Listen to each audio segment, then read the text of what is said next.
والصلاة والسلام على رسول الله وعلى آله وصحبه ومن والاه.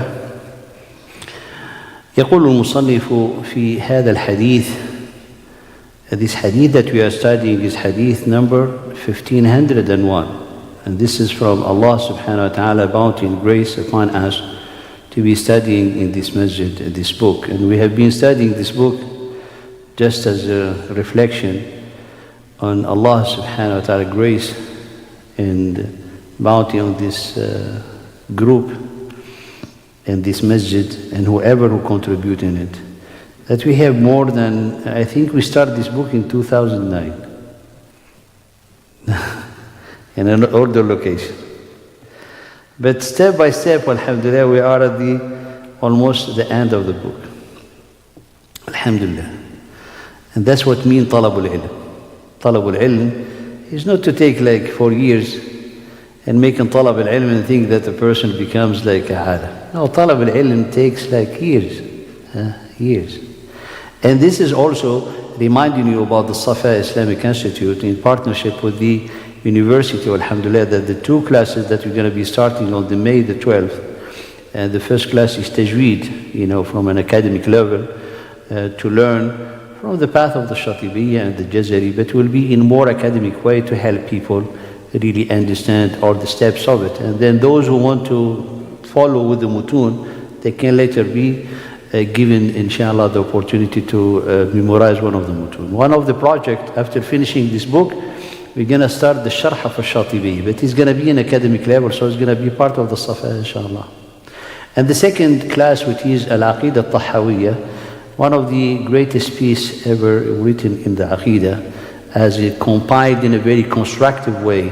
When I say constructive, opposite to the apologetic way. The apologetic way is a way to defend the Aqidah, to answer. Most of the book of Ibn Taymiyyah, rahimahullah ta'ala, they were like in this spirit of the apologetic way, because he's always been, subhanAllah, been asked a question to put him in a fitna.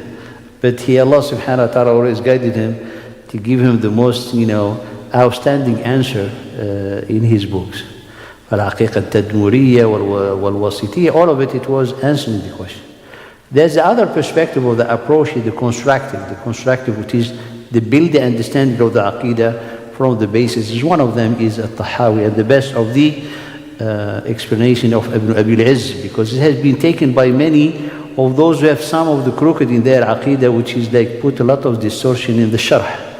That Ibn Abi al-Izz al-Hasan al-Hanafi, it was the most authentic and sound explanation that has been done on this book. The hadith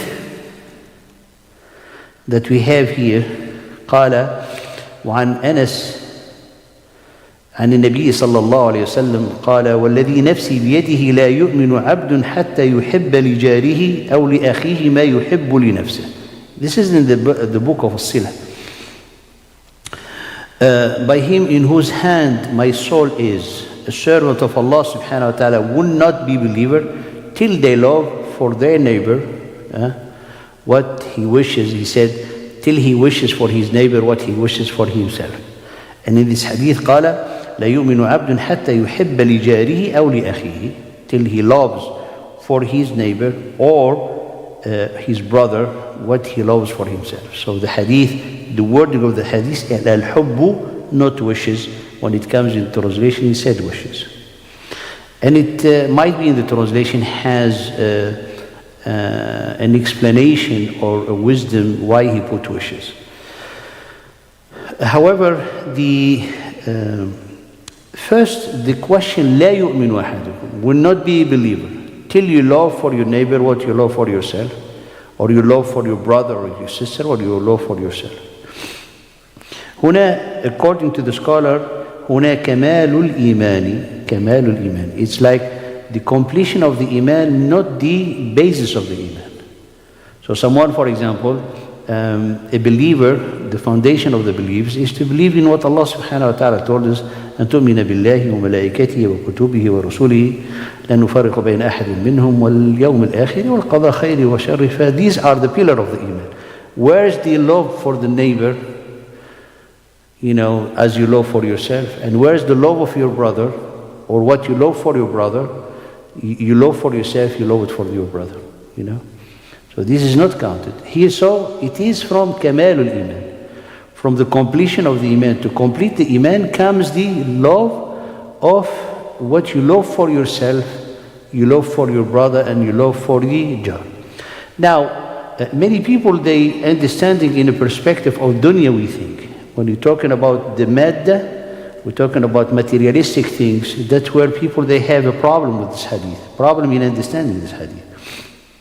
Why? Because, for example, someone say, if I love this device, it means like I love it to my brother, means that I have to give it to my brother. No, nothing have to do with this.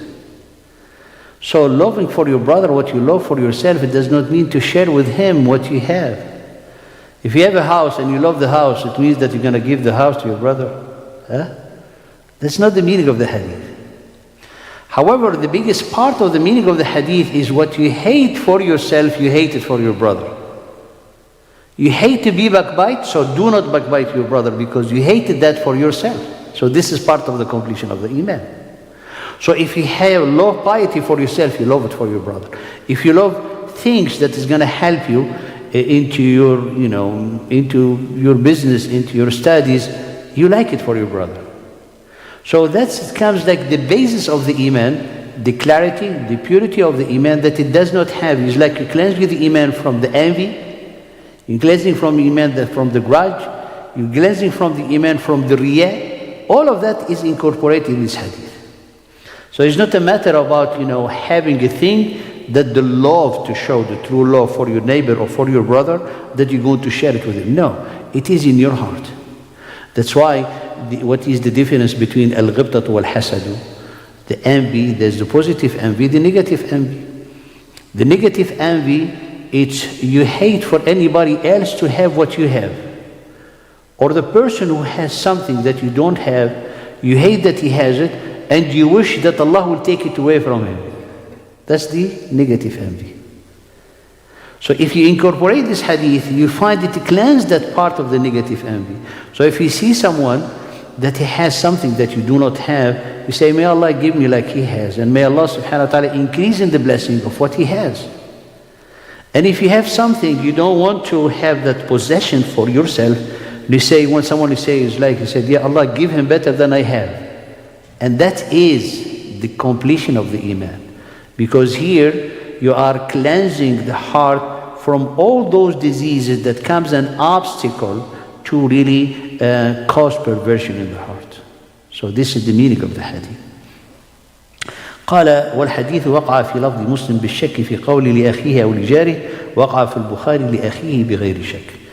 Now here, as we said in the narration, he said to the neighbor or to the brother. This was in the Bukhari, but in Muslim, or actually in Al-Bukhari, came al-jazmu, with the confirmation, the affirmation that is for the brother, But when you understand the context of the hadith, then the context of the hadith, it will apply for everyone, for the jar, for the neighbor, for the brother, because it's about you. It's not about the person that you are facing. It's about your heart, it's about your iman, it's about the cleansing of your heart from all this type of diseases. And the way of cleansing it and purify it will be through the way of applying the hadith of the Prophet ﷺ. قال ودليل فيه. So what are the adilla? Because this book is Hadith al-Ahkam, and Hadith al-Ahkam is extracting the laws of the Sharia from this ahadith. قال فيه دليل على عظم حق الجار والأخ. So it has an evidence in how tremendous is the right of the neighbor and the brother and the sister upon you. وفيه نفي الإيمان عمن لا يحب لهما ما يحب لنفسه. And it is the negation of the iman, negation of the faith, and the negation of the faith as we have explained. وتأوله العلماء بأن المراد نفي كمال الإيمان, the negation of the completion and the perfection of the iman. So because the iman has levels, you have the level of the Islam, the level of iman, and the level of ihsan, and before the ihsan you have the muraqabah, and so on. So those levels, the completion and the perfection of the iman comes with applying this hadith, because one's heart is subhanallah open, and it does not have any envy or grudge or anything that hold against anybody else. إذ قد علم من قواعد الشرع أن من لم يتصف بذلك لم يخرج من الإيمان, as we have said. We know from the fundamental of the Sharia, the one who does not have this characteristic, it does not take him out of the fold of Islam or negate on them the basis of Islam. قال وأطلق المحبوب ولم يعين وقد عينه رواية النسائي في هذا الحديث حتى يحب لأخيه من الخير ما يحب لنفسه. أطلق الحب here, it was the absolute, it was not specified what you love for your brother. But in the riwayah of al-Nasa'i, he add al-khayr. You love for your brother what you love from goodness. From goodness. Don't do like the person who was like so envy from his brother when they get captured by a king. And you know the story. You know the story? So a king, he said, I'm going to test these two guys. They were travelers. It's a long time ago. So he stood, he said to one of them, he said, whatever you ask, I'm going to give to your friend the double. It's a big test. So believers, whatever you're going to ask, his brother going to take the brother. So if the first one, he's going to say, he's a king, he's saying, I want the palace. So his friend is going to have 2 palaces. It's so hurtful. So you know what he asked. He said, poke one of my eye. This is shaitan. So the king too, to poke both eyes of his friend. For subhanallah, you see how perversity in the heart goes to the extreme to be accepted, to be heard, for his brother or his friend would not have the benefit or anything better than them. فقال حتى يحب لأخيه من الخير. It's like someone, for example, he said, I like, to go through a harsh trial, and I want to my brother the same. Your brother does not want harsh trial. So here the Prophet ﷺ, we have as specification what you love for your brother from al-khayr, the absolute goodness.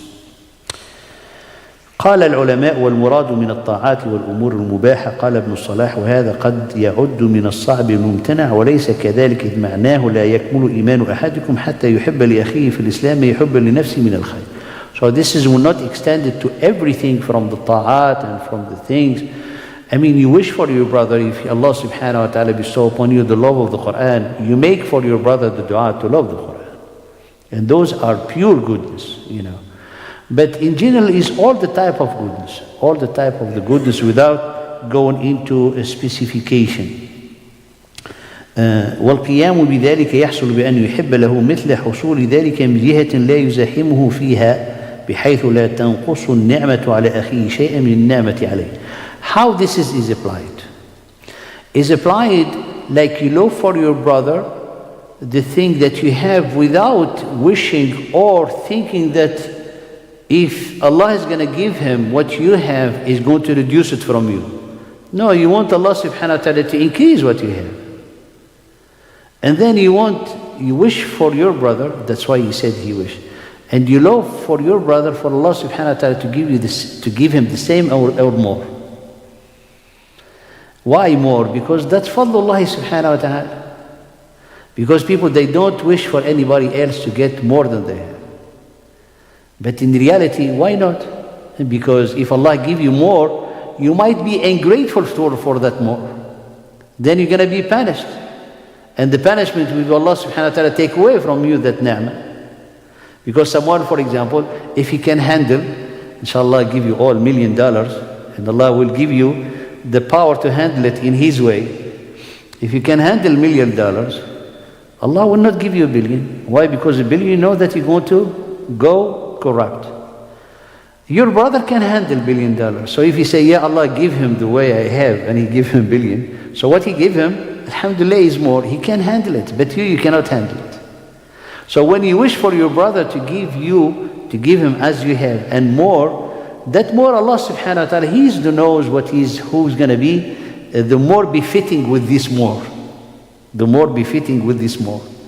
So someone said like, Ya Allah, give him the same, not more. I mean, this is you going back to the opposite of the hadith. It's like you have something in your heart. Let it Allah subhanahu wa ta'ala. Like the companion, they came to complain to the Prophet ﷺ, قال ذهب أهل الأجور بالدثور. أهل الدثور بالأجور. The people who have money, Ya Rasulullah, they took the whole reward. They give the sadaqah and we don't have. This is the poor of the Muslim. He says, should I tell you something that you can compete with them? He said, yes. So the Prophet ﷺ instructed them to do the tasbih after the salah. Subhanallah, 33 times. Alhamdulillah, Wallahu Akbar, and continue. Finish the 100 with La ilaha illallah wahdahu la sharika lah, lahul mulku wa lahul hamdu wa ala kulli shayin qadir. So they were so happy. Now they have a way to compete with their brother who are rich. After a while, the rich brother, they heard about the hadith. So they make the tasbih, the same thing. Subhanallah, subhanallah. They came to the Prophet ﷺ, said, Ya Rasulullah, our brother, they learn about our secret and they doing it. قال, look the Prophet ﷺ. قال ذَلِكَ فَضْلُ اللَّهِ يُؤْتِيهِ مَنْ يَشَاءُ.